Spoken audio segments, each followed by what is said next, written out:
Anti-penultimate day of the season. This is a Monday racing coming through from Quebec, where we had an exhibition of Muzieni and Justice Snaith prowess at its best, and that was with their four-timer on the afternoon. Muzi aboard all four winners for the Snaith stable, and eventually, last night, was crowned the champion trainer of the season. Well done to Justice Snaith and all his connections. Welcome to you. We are going back to Quebec, but we are on the polytrack this afternoon. Good news is that Nino Podesta also is around to give us his intellect as far as the meeting this afternoon is concerned. But you can give us your feedback about all of yesterday's dramatic racing via our X handle or our WhatsApp number. We would really love to hear from you. All right, let's talk about today's meeting. It is 8 races on the program. We have got that bipod PA, pick six and the two jackpots to look forward to, as well as the doubles and the pick threes. The last pick three getting underway with the running of race number 6. Now, in race number 1, welcome to Nelson Mandela Bay Conditional Maiden. This will be over the 1100. Quite a few conditional maidens on the card this afternoon. But let's go to the betting for race number 1 and see exactly what we have as far as the betting is concerned. Nino stands by. Let's first of all have a look at race number 1, and it is number 2 connection, 19 to 10, 23 to 10, number 6, Best Intentions. The 3 winning captain, 32 to 10.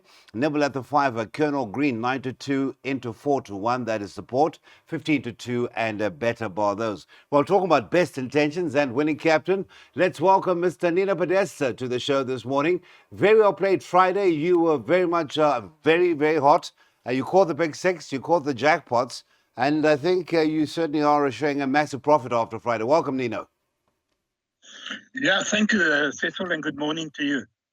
Right, so today, are we going to continue where we left off, or do we start from scratch?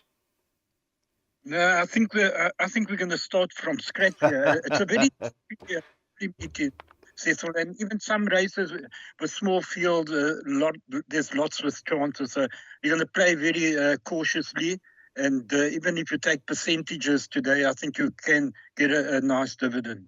All right, I'm just going to link to you by saying that the favorite is number 2 connection at 19 to 10, 23 to 10 about the 6. That is Best Intentions, and the 3 winning captain, 33 to 10. So what about the bipod? How do we negotiate that bipod, the first leg? But I must admit that I was going to bank at the 4. I was a confident selection for me. With the scratching of number 4, it's thrown this race wide open.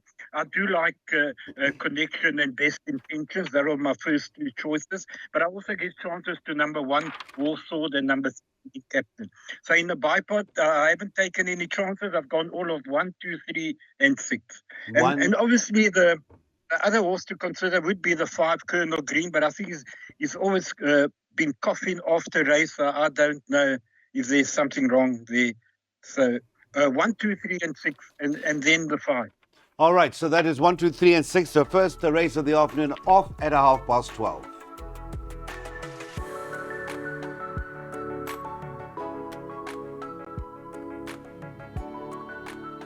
All right, let's get into race number 2, the first leg of the place accumulated this afternoon in Quebec, and it should be underway with this conditional maiden, yet another conditional maiden for fillies and mares, this time over the 1,300 meters at 1:05. Let's get to the betting before we link back to Nino, for his thoughts on race number 2. Now, he's gone wide in that first leg of the bipod. Let's see what he does in the first leg of the PA.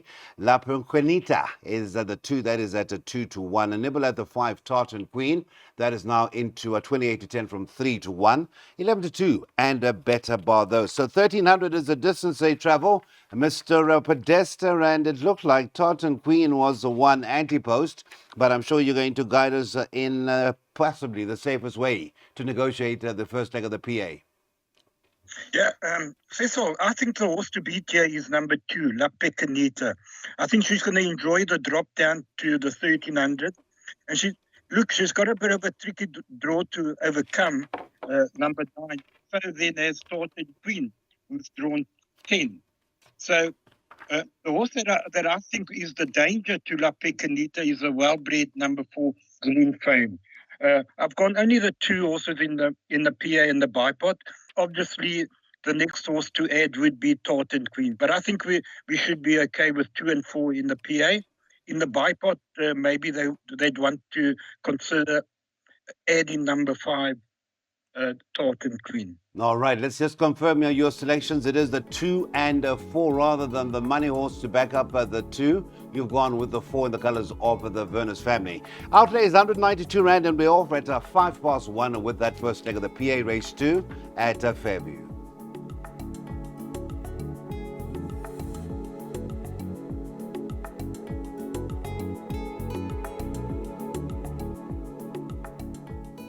Well, won't go down to the wire, but it will be the top 2 who fight out, and it is, of course, clear right now with 6 winners in front. Mr. Alan Greev is the man to take the title for 2023-2024 after another cracker of a season from the Gavin Smith stable as well, and that cracking 2-year-old yesterday, cracking 2-year-old run.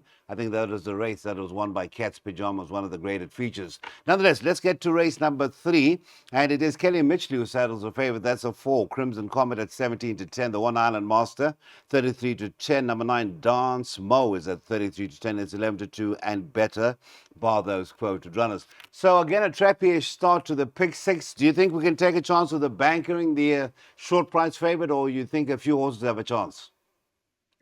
Well, I think for those that they've got a limited budget, they could bank at a 4. But you know what? I don't think it's cut and dried, Cecil. You've got the filly number 9, Dance May, getting 3.5 kilos from the 2-year-old Crimson Comet. And then Port Colours will definitely appreciate the gain over the 2000 again. And that's a danger. And then also number 1, Island Master. If I took a pick 6, I would be taking all 4 of them. But it sounds like you're not taking a pick 6, so you're going to give us some bet for race 3, are you? Yes, I'm going to suggest a box exacta, 1, 2, 4, and 9. There it is from Nino, 1, 2, 4, and 9 box exacta, race 3, the first leg of the pick 6, and we're off at 20-2.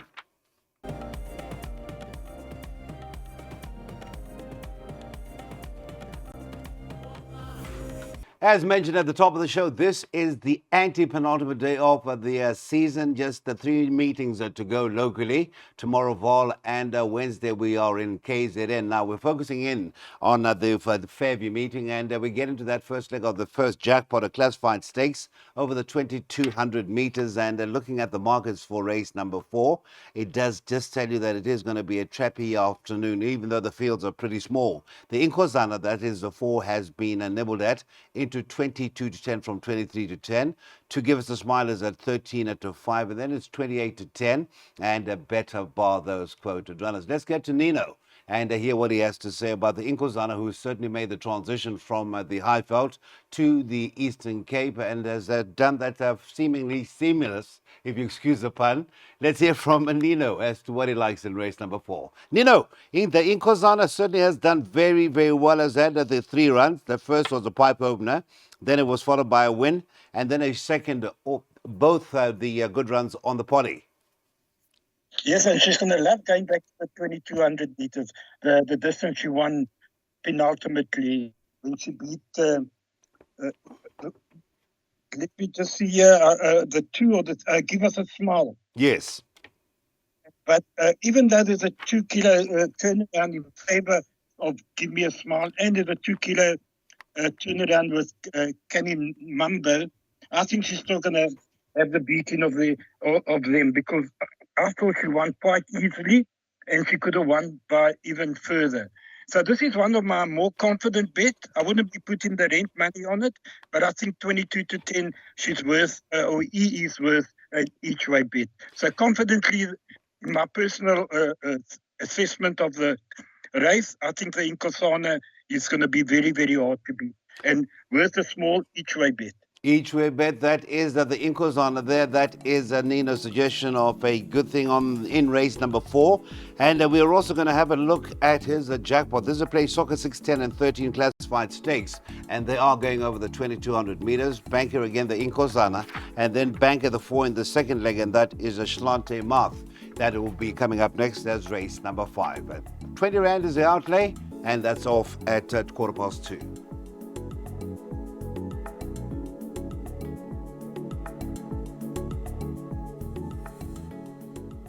Don't forget, it is accessible to get in touch with us via our X handle and or our WhatsApp number that is constantly scrolling at the bottom of the screen. We now get into the second half of an 8-race program in Gqeberha. That is race number 5, the start of Jackpot 2. And here we've got the 4 Stante Marth, and that is at 33 to 10. Number 3, Patea is at 92. 92, coming into 92 is the 6 Moldano. 11 to 2 is the 2 Reach for the Stars. Also 11 to 2, number 9, Millennium Dancer. Now we're looking at 13 to 2 and better bar those. Nino liked the 4, Ashlante Ma. That is in the colours of Mr. Ashwin Reynolds, amongst others. That is a Civi Harry and the Indran Governor, the partnership in the ownership of a 3-year-old son of a Duke of Marmalade. But let's hear from the man himself. He is bankering the 4 in his first jackpot. Is that going to be the story in your second jackpot, Nino? Yes, Cecil, I'm going to take my chances again and bank at the 4 Slante more. I think she brings stronger form than the rest. The runs behind Women's World and the Larders Pride, I thought, were quite strong. She obviously has the Head Gardener to beat. I see Head Gardener beat it a couple of runs back, but that was over the 1600. I think she's going to love the extra 300 meters. To me, that's the horse to beat. And I've suggested a double with the Inkosana and Slantema. But then again, just a small double. Don't go putting the rent money on because I am not overconfident. It's just my personal opinion. I think those are the 2 horses on the card that could be used as bank. Fortune favors the brave. Let's confirm it is a Jackpot 2, banker the 4, and then it's literally field at the back. That'll be race number 8 with numbers 1 to 10 all included in that last leg. Outlay 200 Rand, Jackpot 2.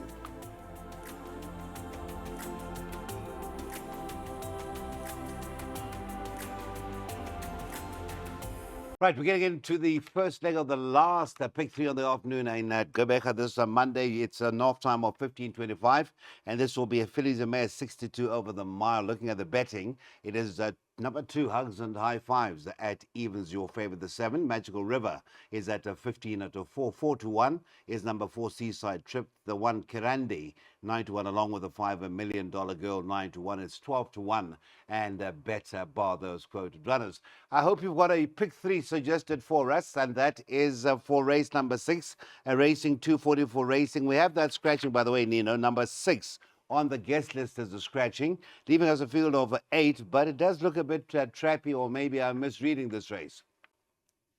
It does become a bit trappy, but I think definitely the horse to beat is number 2, Hugs and High Fives. He has a beating of number 9, Manira, behind Arabian Red. But you know what? The 4 horses you mentioned in the betting, I think those are the 4 that are going to fight it out. I think Hugs and High Five is the horse to beat. The Dangers, Kurondi, Seaside Trip, and watch out for Magical River. Okay, so that is the story. The horse to beat is the 2, Hugs and High Fives, and that is in the colours of the Hollywood. Gavin Smith and Calvin Abib. Calvin Abib off a grade 1 winning ride yesterday afternoon. Well done to him and the connections. I think that is the Palmer family. There is a pick 3 selection from Nino, 1, 2, 4, and 7. And then, as he did in his last leg of Jackpot 2, he has gone the field. That is race number 8.